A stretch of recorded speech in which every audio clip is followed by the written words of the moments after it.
E aí pessoal, tudo bem? Voltando aqui, né, meu nome é Gabriel, então mostrar um pouquinho aqui da segunda sprint. Para retomar, né, então na semana passada, na primeira sprint, na nossa aplicação a gente tinha feito a rota de Post Keys e Get Keys. Então elas estão funcionando certinho. Como no F-Core já por default ele cria as foreign keys das relações das nossas entidades como index, inicialmente eu não sabia muito o que melhorar, né, para otimizar essas rotas, mas pensando um pouco com mais calma essa semana, então o que eu fiz foi tornar o token das PSPs como um index também, então para acelerar o processo de autenticação. E eu também tornei o valor da chave Pix um index, já que ele é único também, e acelerar algumas verificações que a gente precisa fazer na API. Então, mostrar um pouquinho o teste de carga dessas rotas, como ficou. Então, no final, eu escolhi fazer um teste de carga seguindo o formato de rampa, né? Então, inicialmente a gente tem 0 usuários virtuais. Aí até 30 segundos a gente vai aumentando até 50 usuários e depois até 1 minuto vai caindo novamente. Então todos os testes de carga que eu vou mostrar aqui foram feitos dessa forma.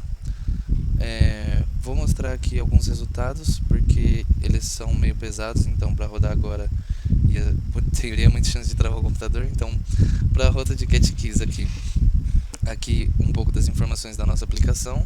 Então a gente consegue ver, né, que mais ou menos na metade do tempo do teste a gente tem o maior estresse aqui da nossa aplicação.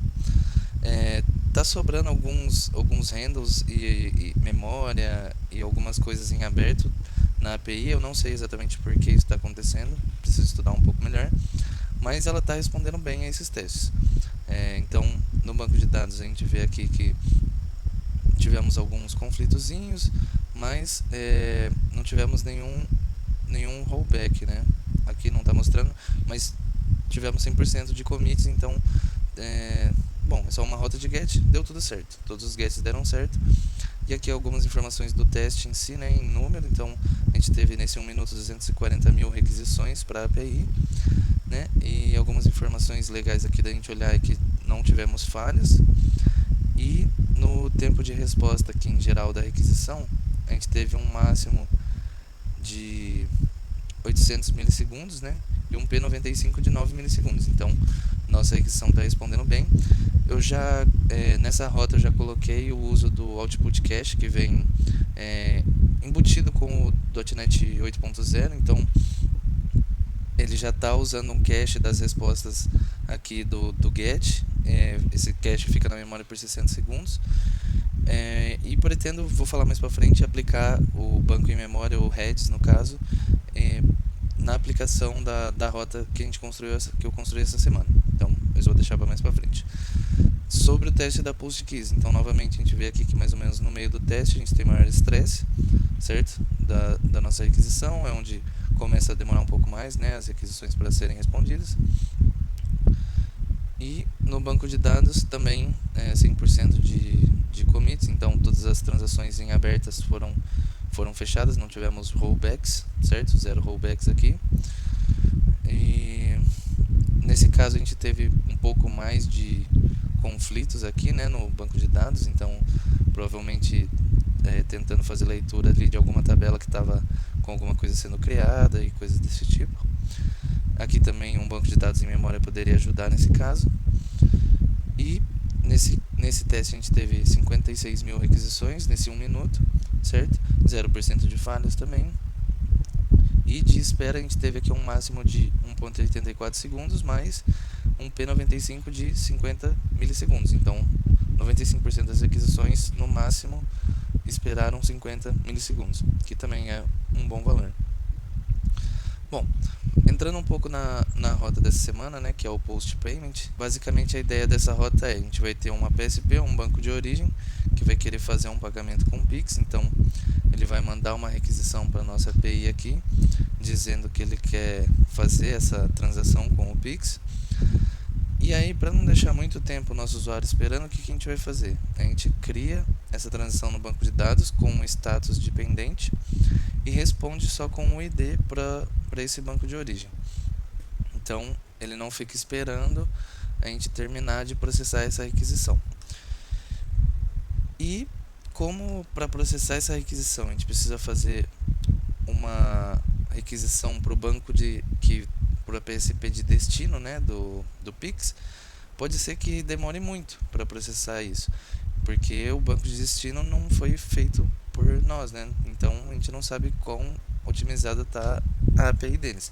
Uma forma de driblar isso, porque a gente não quer que as nossas threads aqui, a nossa API que faz 1 milhão de coisas, fique parada esperando uma resposta, né, de outra API.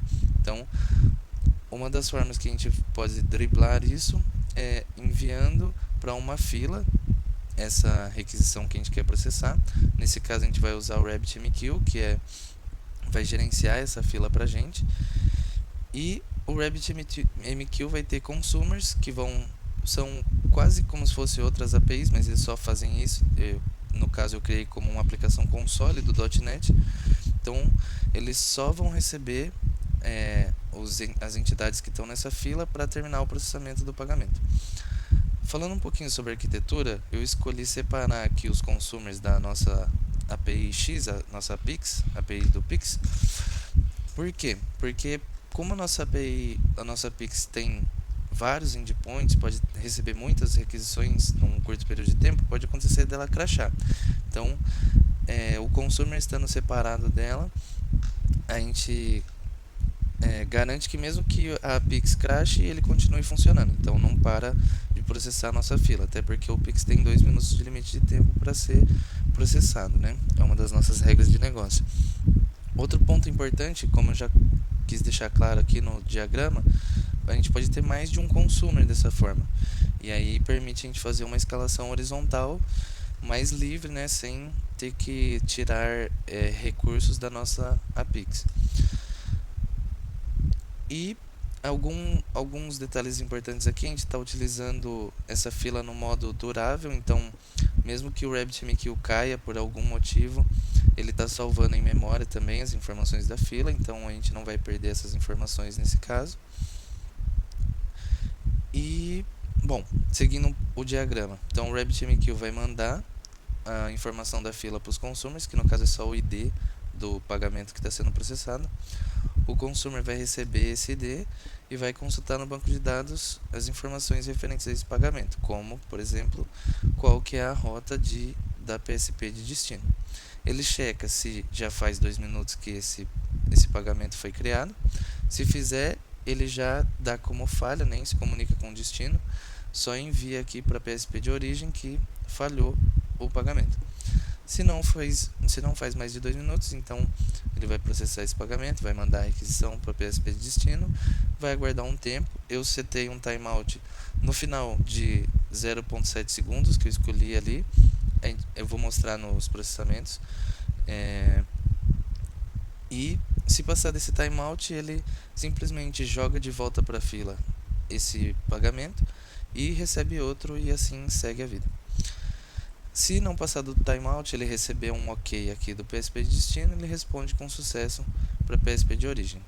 Se ele receber uma resposta negativa da PSP de destino, nesse caso, essa PSP de destino é um mock, né, que eu fiz, então eu configurei pensando que poderia ser uma falha de processamento da PSP de destino, então ele também manda o pagamento de volta para a fila. Esse pagamento ele tem uma propriedade no header dele, que é uma contagem de quantas vezes ele já foi mandado de volta para a fila. Se essa contagem também passar de 3, ele também é dado como falha, e a resposta de falha aqui, a requisição de falha, é mandada para PSP de origem. Então, esse timeout inicialmente eu coloquei de 2 segundos, porque as requisições do mock, ela tem 5%, né, de responder demorando bastante. Só 5% das vezes ela vai demorar muito para responder. No resto, dos outros 95% dos casos, ela vai responder em até 0.5 segundos. Então, eu tinha pensado em deixar 2 segundos inicialmente, até porque para aproveitar o tempo da requisição que foi feita para o banco de dados. Então, nesse caso aqui, a gente tem, em relação ao banco de dados, né, alguns conflitos, né, porque tem muita gente acessando o banco de dados, é um dos pontos negativos dessa arquitetura, que os consumers também vão ter uma conexão com o banco de dados. Então, esse é um ponto negativo aqui dessa arquitetura. Mas, no geral, as requisições não estão demorando tanto para ser respondidas, até porque, né, é só criar e responder em relação à nossa aplicação aqui. E em relação à fila, a gente consegue ver que, ó, foi mais ou menos às 8h49 que começou o teste de carga, e às 8h51, que é quando deu mais ou menos 2 minutos que a maioria aqui dos Pix foi criado, ainda não tinha terminado de ser processada a fila, né? Até aqui a gente estava mandando muitas requisições, aí depois começa a diminuir, mas os consumers ainda estão demorando para consumir tudo. Então, aqui, a partir desse momento que começa a cair bastante, né, que eles começam a consumir rápido, digamos assim, é porque expirou o tempo aqui das requisições e eles começam a dar falha em todas, né? Não precisa mais mandar mensagem para PSP de destino e tudo mais, então acelera o processo. Na média, quase todos os testes foi em torno de 3.000 e alguma coisa requisições que foi feita para a nossa API.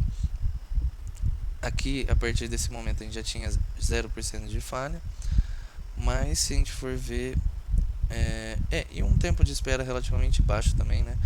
Porque a nossa API, essa aqui é em relação à Pix, né? Então ela só cria no banco de dados, põe na fila e responde para o cliente. Mas se a gente olha no banco de dados, quantas deram falha, quantas deram sucesso, a gente vê que boa parte aqui deu falha, quase 2/3 aqui, mais de 2/3, né? Deu falha. Então um número bem alto. Aqui eu esqueci de mostrar o resto, mas já não teve nenhuma que ficou como pendente. Todas foram processadas, nessa parte está funcionando. Então resolvi diminuir o timeout para 1 segundo, certo? Não altera tanto as informações em relação à nossa API, né? Vai alterar mais em relação aos consumers aqui e ao banco de dados. Então a gente vê que também a fila ainda está demorando para ser processada, né? Aqui bem um pouco mais de 2 minutos, quase 3. Então tem muita requisição ainda sendo expirada. E aqui em torno de 2/3, né, que falharam. E aí comecei a aumentar o número de consumers então, que é uma das vantagens dessa arquitetura, né? Poder escalar horizontalmente. E aí a partir desse momento, a gente vê que tem mais conexões com o banco de dados, né? Porque agora temos mais consumers. E em relação à fila, a gente continua, né? Não conseguindo processar o suficiente, digamos assim.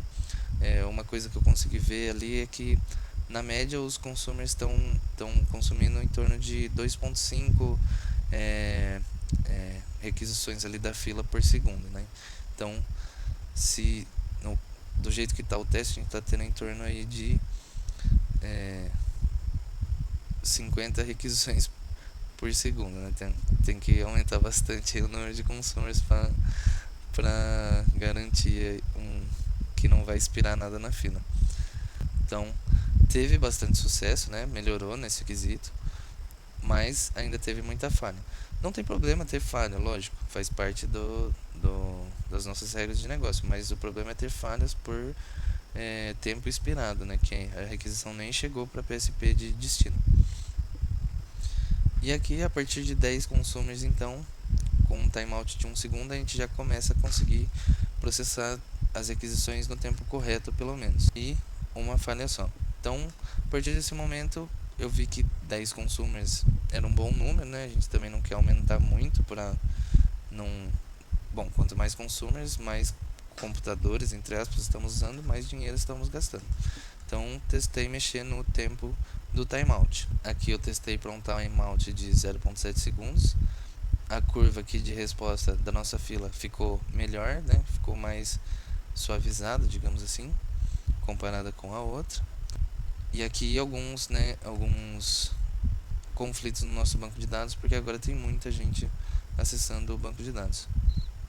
Aumenta um pouco, né, o tempo de resposta da nossa API, porque ao mesmo tempo que ela está tentando criar coisas lá no banco de dados, vão ter os consumers consumindo, então aumenta um pouco aqui o tempo de espera para a resposta inicial da Pix, mas ainda é um bom tempo de espera, não é nada assustador, né? No máximo aqui 1.5 segundos e um P95 de 900 milissegundos. E aí para 0.4 já foi mais a nível de teste mesmo, que eu sabia que no máximo a PSP de destino respondia ali com 0.5 segundos no pior dos melhores casos, né, que ela tá respondendo rápido. Então não quis por 0.5 que eu achei que ia ser roubar muito. Então no 0.4 o resultado não muda muito assim. A gente continua tendo basicamente a mesma força de processamentos ali dos consumers. A fila ainda cai pertinho ali do final de expirar, mas cai antes de expirar, né? Ou quase antes. Aqui a gente só tem 5 falhas. Começa a entrar no erro ali, né? Bom, e aí por enquanto foi isso então dessa rota. A minha ideia para otimizá-la é, como eu já tinha falado, utilizar o Redis, né, que é o banco de dados em memória, aplicar ele nessa arquitetura como se fosse em paralelo aqui com o RabbitMQ. E é isso, nos vemos na próxima semana então. Valeu, pessoal.